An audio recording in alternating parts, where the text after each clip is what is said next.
welcome students to the Rashmi's classes. Today we'll discuss on NCERT Class 12 Biology Chapter 3. Reproductive Health, Problems and Strategies. So let's get started. India was amongst the first countries in the world to initiate action plans and programs at a national level to attain total reproductive health as a social goal. These programs, called family planning, were initiated in 1951 and were periodically assessed over the past decades. Improved programs covering wider reproduction-related areas are currently in operation under the popular name, Reproductive and Child Healthcare (RCH) programs, creating awareness among people about various reproduction-related aspects and providing facilities and support for building up a reproductively healthy society are the major tasks under these programs. With the help of audiovisual and the print media, governmental and non-governmental agencies have taken various steps to create awareness among the people about reproduction-related aspects. Parents, other close relatives, teachers and friends also have a major role in the dissemination of the above information. Introduction of sex education in schools should also be encouraged to provide right information to the young so as to discourage children from believing in myths and having misconceptions about sex-related aspects.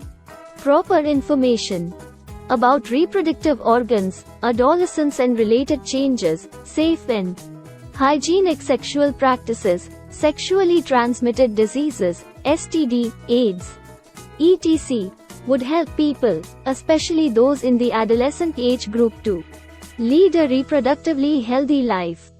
Educating people, especially fertile couples and those in marriageable age group, about available birth control options, care of pregnant mothers, postnatal care of the mother and child, importance of breastfeeding, equal opportunities for the male and the female child, etc. would address the importance of bringing up socially conscious healthy families of desired size. Awareness of problems due to uncontrolled population growth, social evils like sex abuse and sex-related crimes, etc. need to be created to enable people to think and take up necessary steps to prevent them and thereby build up a socially responsible and healthy society. Successful implementation of various action plans to attain reproductive health requires strong infrastructural facilities, professional expertise and material support. These are essential to provide medical assistance and care to people in reproduction-related problems like pregnancy, delivery, STDs, abortions, contraception, menstrual problems, infertility, etc. Implementation of better techniques and new strategies from time to time are also required to provide more efficient care and assistance to people. Statutory ban on amniocentesis for sex determination to legally check increasing menace of female feticides. Massive child immunization, etc. are some programs that merit mention in this connection. In amniocentesis, some of the amniotic fluid of the developing fetus is taken to analyze the fetal cells and dissolved substances. This procedure is used to test for the presence of certain genetic disorders such as Down syndrome, hemophilia, sickle cell anemia, etc. Determine the survivability of the fetus. Research on various reproduction-related areas are encouraged and supported by governmental and non-governmental agencies to find out new methods and or to improve upon the existing ones. Do you know that Saheli, a new oral contraceptive for the females, was developed by scientists at Central Drug Research Institute, CDRI, in Lucknow, India? Better awareness about sex-related matters, increased number of medically assisted deliveries and better postnatal care leading to decreased maternal and infant mortality rates, increased number of couples with small families, better detection and cure of STDs, and overall increased medical facilities for all sex-related problems, etc. All indicate improved reproductive health of the society. The most important step to overcome this problem is to motivate smaller families by using various contraceptive methods. You might have seen advertisements in the media as well as posters, bills, etc., showing a happy couple with 2 children with the slogan "Hum do hamare do, we too, are too." Many couples, mostly the young, urban, working ones, have even adopted an one-child norm. Statutory raising of marriageable age of the female to 18 years and that of males to 21 years, and incentives given to couples with small families are 2 of the other measures taken to tackle this problem. Let us describe some of the commonly used contraceptive methods, which help prevent unwanted pregnancies. An ideal contraceptive should be user-friendly, easily available, effective and reversible with no or least side effects. It also should in no way interfere with the sexual drive, desire and/or the sexual act of the user.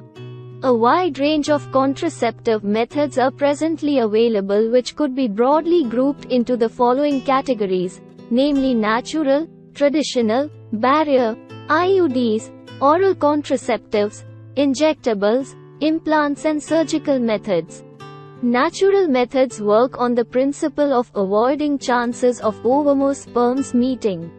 Periodic abstinence is one such method in which the couples avoid or abstain from coitus from day 10 to 17 of the menstrual cycle when ovulation could be expected. As chances of fertilization are very high during this period, it is called the fertile period. Therefore, by abstaining from coitus during this period, conception could be prevented. Withdrawal or coitus interruptus is another method in which the male partner withdraws his penis from the vagina just before ejaculation so as to avoid insemination. Lactational amenorrhea, absence of menstruation, method is based on the fact that ovulation and therefore the cycle do not occur during the period of intense lactation following parturition. Therefore, as long as the mother breastfeeds the child fully, chances of conception are almost nil. However, this method has been reported to be effective only up to a maximum period of 6 months following parturition.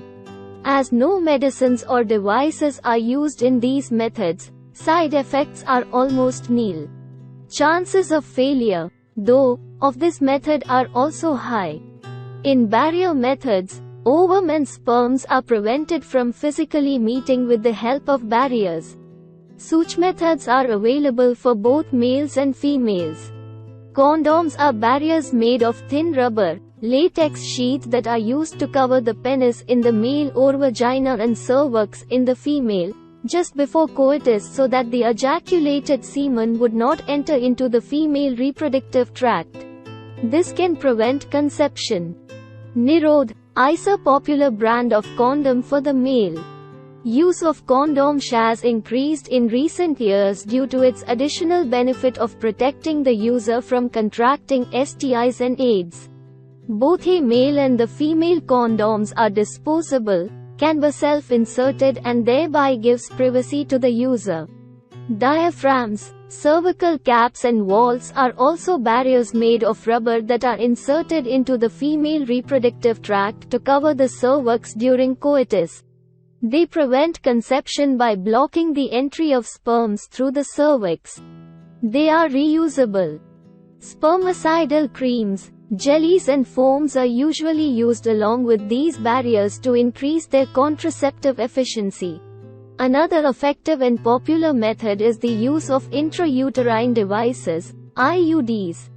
These devices are inserted by doctors or expert nurses in the uterus through vagina. These intrauterine devices are presently available as the non-medicated IUDs, e.g., lips loop, copper-releasing IUDs, CUT, CU7, multiload 375, and the hormone-releasing IUDs, progestastat, LNG20. IUDs increase phagocytosis of sperms within the uterus, and the CU icons released suppress sperm motility and THE fertilizing capacity of sperms. The hormone-releasing IUDs, in addition, make the uterus unsuitable for implantation and the cervix hostile to the sperms. IUDs are ideal contraceptives for the females who want to delay pregnancy and/or space children. It is one of most widely accepted methods of contraception in India. Oral administration of small doses of either progestogens or progestogen-estrogen combinations is another contraceptive method used by the females. They are used in the form of tablets and hence are popularly called the pills. Pills have to be taken daily for a period of 21 days, starting preferably within the first 5 days of menstrual cycle.